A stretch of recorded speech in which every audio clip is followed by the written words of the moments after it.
As the weather cools down, it's the perfect time to snuggle up with a good book. And today just happens to be National Read a Book Day. A Twin Cities-based podcast is bringing the impact of reading into the spotlight. Heidi Wigdahl has the story in this week's Behind the Business.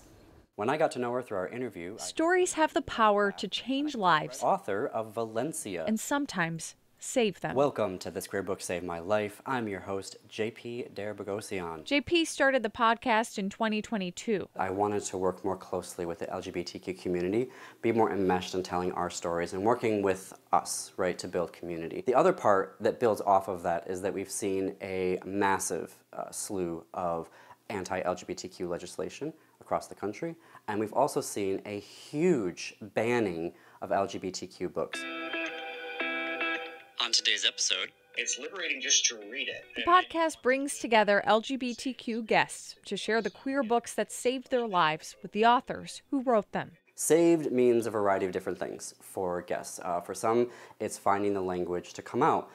For others, it's navigating homophobia in the family. For others, it's about they found a way to begin their gender affirmation process. We did have one guest where it literally saved their life. The authors also shared their stories on the writing process and more. When we started the podcast, I had no idea that within a few months, I would be sitting down with four-time gold medalist Greg Louganis. Where do I start? Talking to Greg about his memoir that he wrote, and then to be in that conversation with our guest for that episode. It was just this really surreal, beautiful moment. Moments taking this podcast to the next level. This queer book saved my life has hit Apple's top 40 charts across the globe. I didn't realize how global it was gonna go. Sharing the power of stories. For Behind the Business, Heidi Wigdahl, KARE 11 News. A new series premieres September 19th. You can listen wherever you get your podcasts.